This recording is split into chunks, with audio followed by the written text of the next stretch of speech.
యవ్వనం వచ్చిన దగ్గర నుంచి 4 రూపాయలు సంపాదించుకోవాలి కదండి, ఎవరి దగ్గరికి వెడితే డబ్బులు ఎక్కువ వస్తాయి అని వాడి దగ్గరికి వెళ్ళి ఇంకా అక్కడి నుంచి అదే పనిగా పరమపావనమూర్తులంచు పరిపాలకులను నుతియించుటెట్టులో అదే పనిగా అధికారిని పొగడ్డం.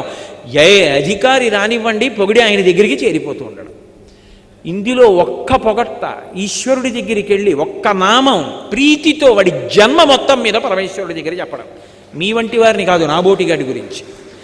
కాబట్టి పరిపాలకులను నుతియించుటెట్టులో ఎయ్యది ఏది దారి అని ఎంచుచుపుచ్చితి నయ్య శంకర అయిపోయింది.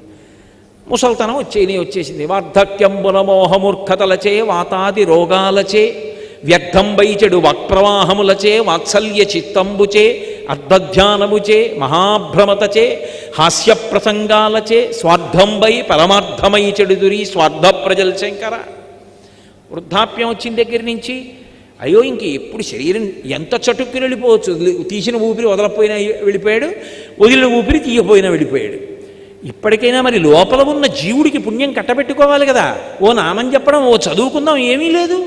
ఇంకా 24 గంటలు వార్ధక్యంబున మోహమూర్ఖతలచే వాతాది రోగాలచే వ్యర్థంబై చెడు వాక్ప్రవాహములచే 1986లోనే సర్వీస్లో ఉన్నప్పుడండి అంటాడు. ఎందుకు ఎవడు అడిగాడు? అది అక్కర్లేని విషయాలన్నీ మాట్లాడడం. అర్ధధ్యానముచే సీనియర్ సిటిజన్కి ఇంట్రెస్ట్ ఎక్కువ ఎక్కడొస్తుందండి దీని గురించి అల్లరి.